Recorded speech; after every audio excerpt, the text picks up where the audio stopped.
본조르노 미스 시제입니다. 카이사르 이야기를 계속해 보도록 하겠습니다. 고대의 많은 도시국가들이 더 발전해 나가지 못한 채 역사 속으로 사라진 것을 볼 수 있는데요. 대표적으로 놀라운 문화를 꽃피우는 아테네도 그랬고 스파르타도 그랬습니다. 당시 로마가 팽창하여 많은 속주를 거느린 채 산적한 문제를 신속하게 해결할 결정을 하고 속주의 명령을 전달하여 원활하게 돌아가기 위해 공화정의 정치체제 아래에서 세워라 내워라 원로원 회의를 통해서는 이미 가당치 않음을 깨달은 카이사르는 자기 시대는 아니더라도 곧 제정으로 나아가야 한다는 것을 내다보고 차근차근 그 준비를 하나씩 해나갑니다. 제국으로 발돋움하기 위해 할 일이 많았던 카이사르는 기원전 46년에 임기가 6개월인 독재관을 10년 임기의 독재관으로 변경하는데요. 이것이 공화주의자들을 자극했는지 모르지만 당시 공화주의자들은 천년을 내다보는 카이사르의 해안을 도저히 따를 수 없는 평범한 사람들이었습니다. 그 해의 카이사르는 고대 로마 역법에서 가장 발달하고 오늘날에 비춰도 오차가 거의 없는 율리우스령을 제정합니다. 카이사르를 죽이고 나면 로마 시민들이 쌍수를 들어 환영할 줄 알았지만 기원전 44년 공화주의자들은 카이사르를 암살하고 시저가 죽었다! 독재자는 사라졌다! 로마 공화정은 지켜졌다! 라고 외치며 거리를 누볐는데요. 막상 그 소리를 들은 로마 시민들은 기가 막힌 울분과 충격으로 놀라서 창문을 닫고 집안에 틀어박혀 슬픔을 삭히며 애도하고 있었는데요. 반면에 암살자들은 오히려 위협을 느껴서 캄피돌리오 언덕에 있는 신전에 몸을 의탁합니다. 당시 범법자들이 신전에 들어가 제단 뿔을 잡으면 신전 속까지 쫓아가지 못하게끔 하는 법이 있었기 때문입니다. 황망한 중에도 집안의 노예들이 카이사르의 시신을 가져다가 장례를 치렀는데요. 카이사르의 시신을 포로 로마노, 즉 로마 공회장에서 화장했을 때 마침 내린 폭우로 수습할 새도 없이 빗물에 제가 다 흘러 떠내려 가버려서 카이사르는 지금 무덤조차 없습니다. 위대한 영웅답게 제가 되어 세계로 흐르고 우주로 날아가서 못다한 뜻을 품어버렸는지 모릅니다.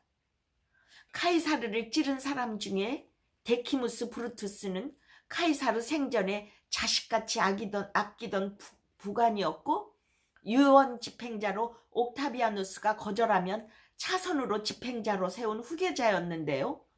그런 사람이 자기를 찌르는 것을 보고 카이사르가 놀라 브루투스 너마저 라고 말했다고 전해지는데요. 서양에서는 믿는 도끼에 발등 찍혔을 경우에 에고 정말 브루투스 너마저도다 라고 말하기도 한다고 합니다. 사실 역사가들이 죽을 때 카이사르가 뭐라고 말했다고 적지는 않았지만 셰익스피어가 희곡 율리우스 시저에서 그렇게 써서 대중에게 널리 알려진 말입니다. 오늘날 각 나라 사관학교에서 전술 과목을 학습할 때 알렉산더, 한니발, 폼페이우스, 징기스칸의 전술에 대해서는 배우지만 카이사르에 대해서는 배우지 않는데요. 수많은 전투에서 거의 승리를 한 카이사르지만 전투마다 원칙적이 아니라 그만의 임기응변으로 전술을 펴 이겼기 때문에 카이사르 본인이 아니면 어떤 전법을 쓸지 아무도 모를 일이었기 때문입니다. 하지만 카이사르에 대한 군사적 평가는 기적의 반전 전술가로 불리웁니다.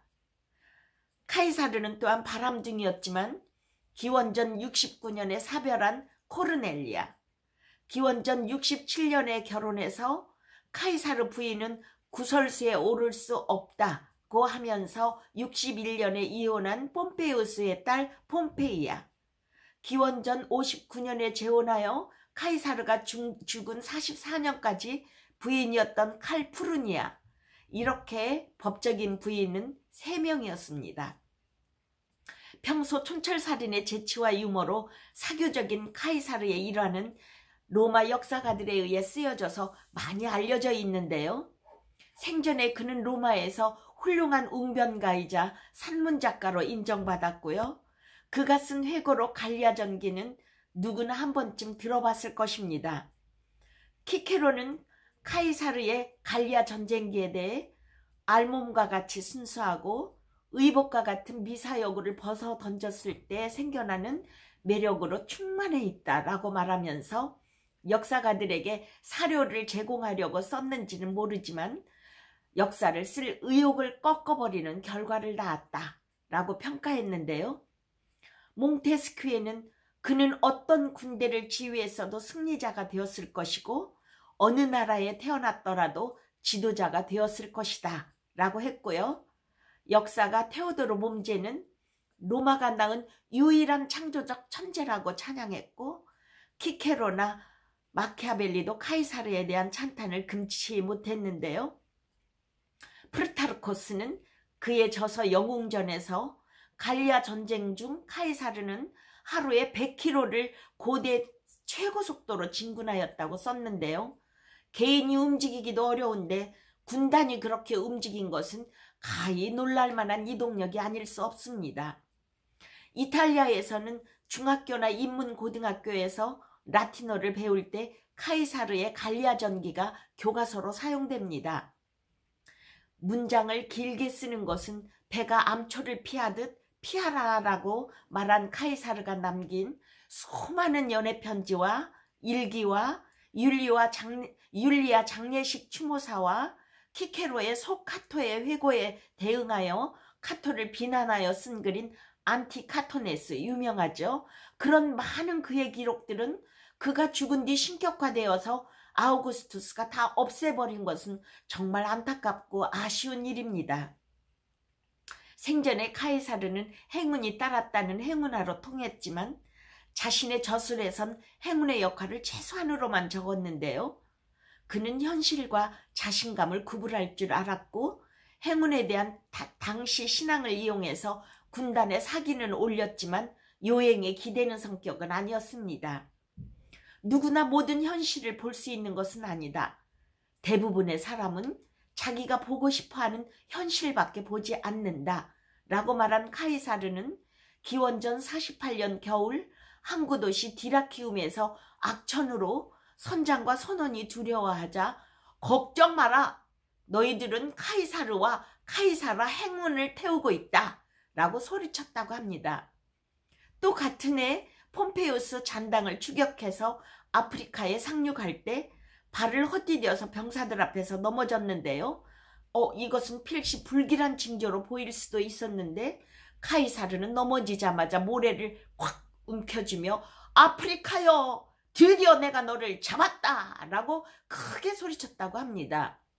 리더의 즐거운 음성의 병사들이 불안감을 떨쳐내고 환호성을 지르며 사기가 올랐는데요. 이렇게 카이사르는 긍정적이고 도전적인 인물이었습니다.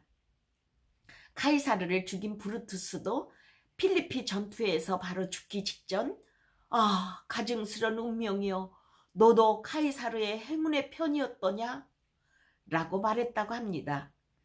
카이사르가 의도했던 안 했던 카이사르와 행운의 조합은 평생 붙어 다녔고 지금도 사람들 사이에서 끊임없이 회자되고 있습니다. 재미있게 들으셨습니까? 다음 시간에는 2000년을 내다본 선구적인 카이사르의 대표적인 업적에 대해서 살펴보겠습니다. 구독과 좋아요, 알림 설정을 부탁드리며 다음 시간에 뵙겠습니다. 차오!